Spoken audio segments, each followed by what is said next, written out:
Bom, galera, aqui quem fala é o TLHP e vamos para mais um vídeo dessa sessão.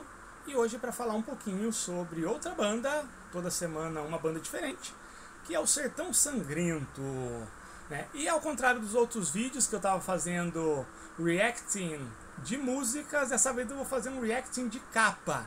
A gente vai fazer aí uma análise da capa do disco deles, Vidas Secas, né? Mas antes disso, vamos falar um pouquinho da banda, da história da banda, da proposta da banda e logo em seguida fazer um reacting de capa, que até onde ser uma coisa que ninguém faz, né? Eu gosto muito desse aspecto visual das bandas, principalmente da capa, né? Eu pinto quadros, uma das minhas fontes de renda, ainda que pequena, é quadro. Então, e falar um pouquinho do artista que fez também, né? Esse artista aí que fez a capa do disco Vidas Secas, vou falar um pouquinho dele também, tá? Novidades, deixa eu ver o que tem de novidades aí da cena. Novidade minha, hoje eu coloquei no meu canal do YouTube o primeiro disco completo. Ele já estava lá, só que ele estava todo em pedaços e não relacionado. Agora está num arquivo só, num áudio só, num vídeo só. O primeiro disco que se chamava Halloween Feelings, que é, até onde eu sei, o primeiro disco da história a ser feito com áudio do YouTube. Eu gravei no YouTube, peguei o áudio, dividi em músicas e mixei aquele áudio, né? Por isso explica um pouco porque está tão tosco, mas não deixa de ser curioso também. E eu acho que é só isso. Hoje é dia 5, daqui 15 dias vai sair o Horror Punk Magazine edição 5, que vai estar bem legal, vai ter umas participações especiais aí. Mas vamos lá, então Sertão Sangrento, logicamente a minha fonte de informação principal continua sendo o Zumbi Cangaceiro, então vou ler um pouquinho aqui e comentar sobre a banda a partir do que está escrito aqui. Aí vou fazer isso, a gente dá uma olhadinha e depois a gente vai para a análise do Vidas Secas. Então, a banda Sertão Sangrento, gênero punk rock e horror punk, eles têm muito essa pegada do punk mesmo, né? Mais cru. A cidade é de Caicó, no Rio Grande do Norte. A famosa Caicó, aí tem várias lendas da cidade ou tudo que acabam indo para as letras. Isso é muito interessante. E os integrantes, eu não sei se é a formação atual, mas aqui está marcado como Popeye, o Márcio, o Eli e o Marquinhos. Popeye no vocal, o Márcio no baixo, o Eli na guitarra e o Marquinhos na bateria. E eles assumem artisticamente o nome Sangrento para fazer referência à banda. Eu acho isso bem legal, né? E curiosidade, né, para quem não sabe, eu acabei fazendo isso porque quando eu montei a minha banda, ela se chamava Graveyard, só Graveyard. Mas aí, depois de algum tempo, isso lá em 2016 ou 2017, 2015, eu descobri que existem outras bandas que chamam Graveyard, né? Convenhamos, é um nome bem comum. E aí eu peguei as iniciais do meu nome, Tarcísio Lucas Hernandes Pereira, TLHP, Graveyard, para mudar depois que eu descobri que existiam outras bandas com esse nome. Então aqui, ó, uma pequena descrição. Sertão Sangrento é uma banda de horror punk / hardcore, surgida no final de 2004 no macabro estado do Rio Grande do Norte, no Nordeste brasileiro. Formada para espalhar a desgraça e o desespero, a banda tem como temática filmes de horror, filmes e contos de terror, casos de serial killers, assombrações, possessão demoníaca, de possessões bacterianas, morte, miséria e destruição. Eu gostei desse possessão bacteriana, né? Se você pegar aquele filme, o REC, pelo menos o original, os primeiros, né, ou a refilmagem, é tipo isso, né? Uma possessão demoníaca que ao mesmo tempo tem uma explicação científica, né? Um vírus, uma bactéria ou algo assim. Isso tudo sem deixar de lado a diversão e a divulgação da cultura underground, isso aí. Né? O Sertão Sangrento tem como base o punk rock cru e sem frescuras, seguindo a tradição de 3 acordes, com músicas rápidas. Olha quem apareceu aqui. Fala, Sertão Sangrento! Sertão Sangrento? Yeah. Tradição de 3 acordes com músicas rápidas e diretas que passam de forma objetiva uma mensagem, sua mensagem. Contudo, traz sua alma traço de hardcore e do cenário extremo, tudo sempre regado a muito sangue e tripas, como eles mesmos gostam de falar, né? É horror punk da pior espécie, no bom sentido. E os lançamentos da banda, quais foram? Olha só, aqui tem um disco ao vivo de 2009. Tem várias músicas aí, tem 16 músicas, alguns covers. Tem o Sertão Sangrento, que é o EP. Tem 9 músicas de 2010. E aí, o Vidas Secas, que é esse que a gente vai fazer análise da capa. Uma coisa que chama muito a atenção no Sertão Sangrento é a identidade visual, né? Eles têm esse símbolo aqui, deixa eu ver se eu consigo aumentar. Né? Que é muito interessante, é muito bacana. Eu acho que assim, é muito simples, muito direto. Esse logo é uma obra-prima, porque ele cria uma identidade visual. Eu acho que assim, dentro do horror punk, tanto aqui fora, tanto aqui quanto lá fora, eu acho que é comparável, assim, de você bater o olho e você associar a banda, só é comparável ao Misfits, né? Com aquela caveira dele. Não conheço nenhuma outra banda de horror punk aqui dentro ou lá fora que tem uma identidade visual tão forte assim. Isso é muito legal, isso é ponto absurdamente positivo. Então vamos lá falar um pouquinho da capa, tá bom? Deixa eu mostrar a capa aqui rapidinho. Então essa aqui é a capa, deixar o fundo preto, vamos ver se vai ficar. Não ficou, né? Que bom. Então essa é a capa. Aí, assim que eu queria deixar. E ela é de um artista chamado Wendel Araújo, lá de Recife. Você vai encontrar ele no Instagram como Wendel Narc EDMI. Wendel Narcademy. Muito bacana. Provavelmente eu falei errado, mas você digita lá, né? Wendel Araújo. E aí você vai encontrar muitas imagens do cara. O cara é muito legal. Ele tem umas ilustrações até que foram parar em revistas famosas, como a Isto É e tudo mais. E vamos dar uma olhadinha nas artes dele, né? Então essa é a arte do disco. Já a gente volta aqui. Eu peguei essa daqui. Tem muita arte dele lá. Logicamente você não pode usar comercialmente, né? Eu peguei só para mostrar aqui. Se você quiser usar comercialmente, você tem que falar com ele e pagar o que um trabalho desse nível representa, né? Nada mais justo. E a arte do cara é absurdo. É absurdo. É assim. E é muito legal que aqui na capa do Sertão Sangrento, ele deixou de lado várias características que são dele para retratar a vibe da banda. Então eu achei fantástico. E ele tem um trabalho muito diversificado. Olha só esse aqui. Que fantástico. O trabalho de colorização dele é nível, sei lá, me lembrou um pouco quadrinhos, né? E, cara, esse cara podia estar fazendo colorização e ilustração para os principais títulos da Marvel e da DC, tranquilamente. O cara poderia ser o colorista oficial das principais revistas da Marvel e da DC, tranquilamente. Olha só que arte fantástica. Vamos ver se a gente consegue dar um zoom. Assim, é ridículo no bom sentido, assim, você não consegue achar um defeito na arte do cara. Uma outra que eu gostei muito foi essa daqui, que já tem essa pegada mais horror punk, né? Meu, essa arte aqui tá maravilhosa. Aqui essa daqui tá bem HQ mesmo. E se você for analisar a construção de cena, a proporção, né? O peso da criação é um lance absurdo. Essa daqui é uma coisa mais sul-americana, meio peruana, meio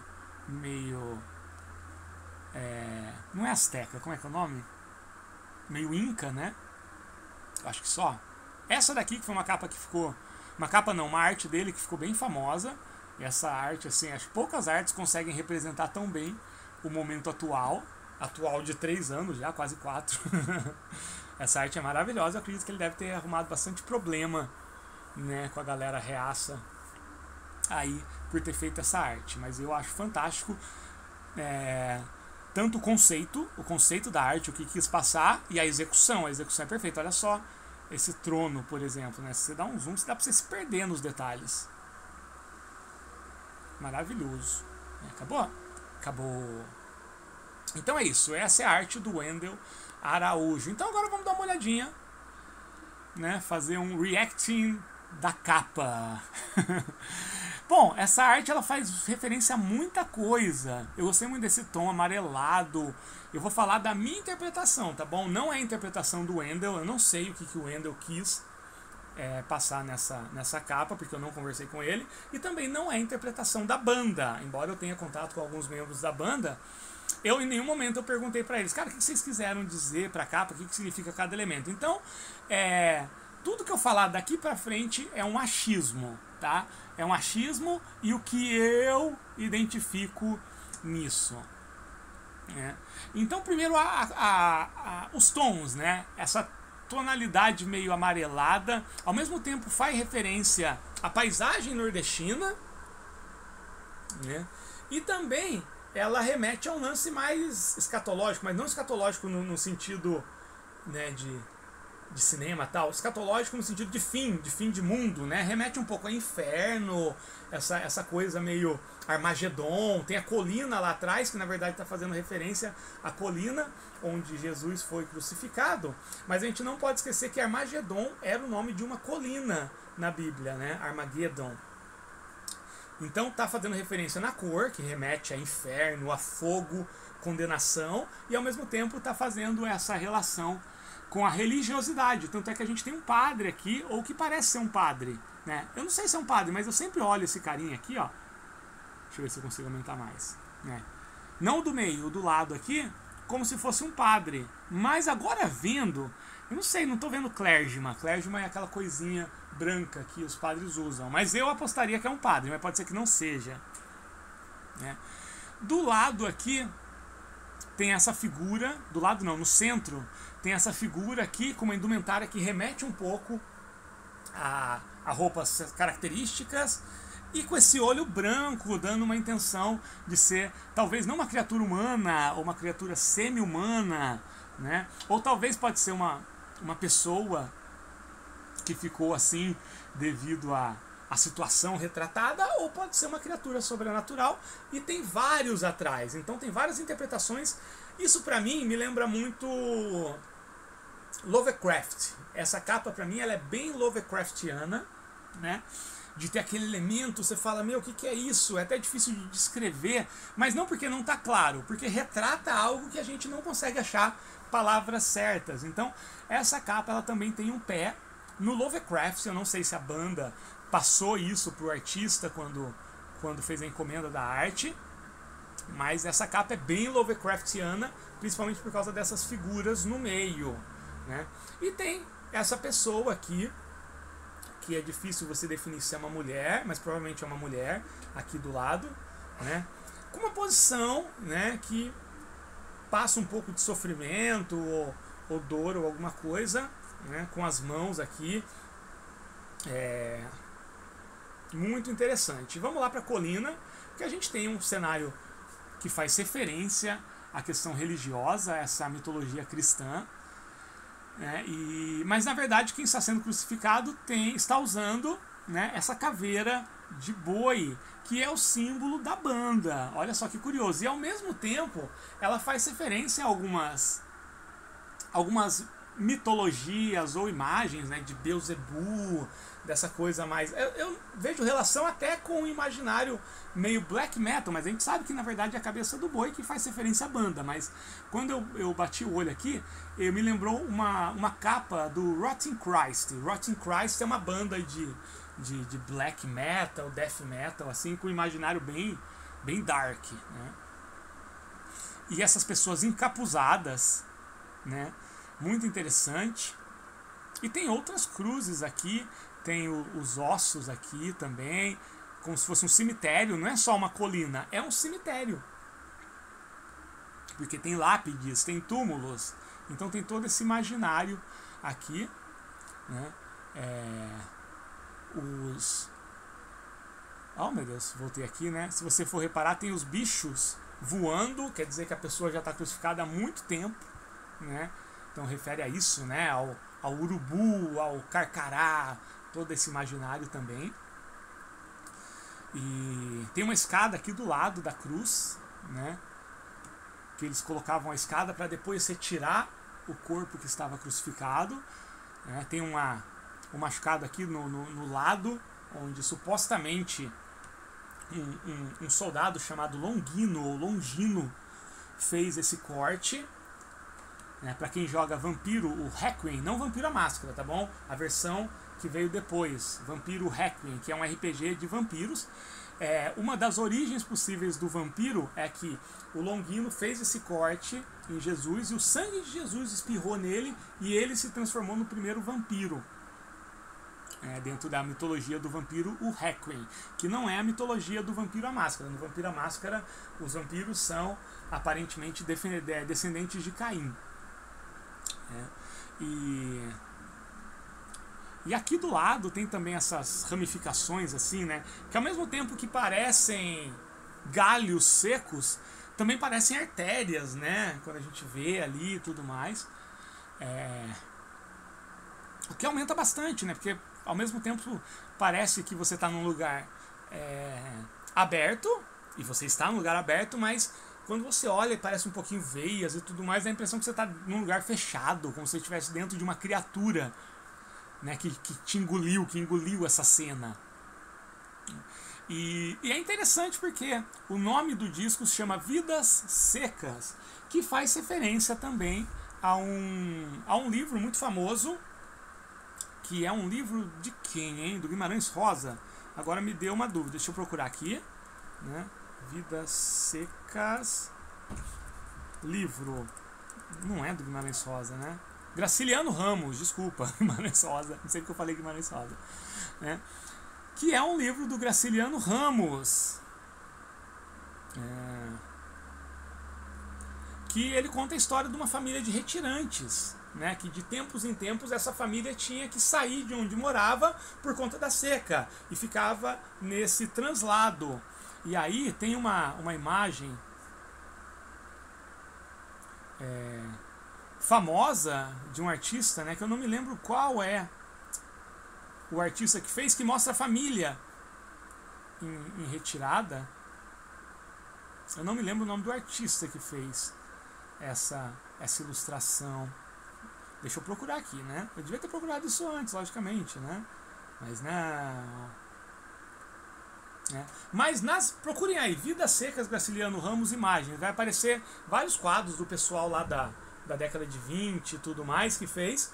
E lembra muito isso, né? No sentido assim, pessoas que já estão perdendo aquele aspecto de humanidade por conta da fome, por conta da seca.